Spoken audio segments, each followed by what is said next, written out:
tumepata kutembea pamoja naye katika uzima mpya.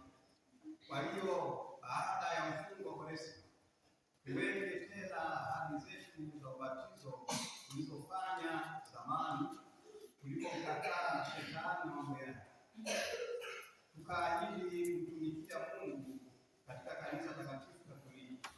Basi na tunawaalika, mnamkataa Shetani? Mnamkataa. Mambo yake yote mnayakataa. Hali zake zote mnazikataa. Mwaikataa dhambi mpate kuishi katika uhuru wa wana wa Mungu? Mnaikataa. Mwamekataa vishawishi vya uovu msipate kutawaliwa na dhambi? Mnaikataa. Mwamkataa Shetani aliye asili na mkuu wa dhambi? Mnaikataa. Mwasadiki Mungu Baba Mwenyezi, Muumba wa mbingu na dunia? Mnasadiki.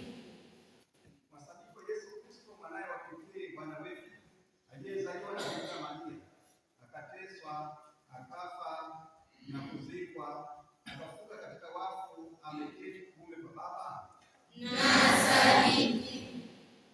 Mwasadiki Roho Mtakatifu, Kanisa Takatifu Katoliki, ushirika wa watakatifu, maondoleo ya dhambi, ufufuko wa miili na uzima wa milele?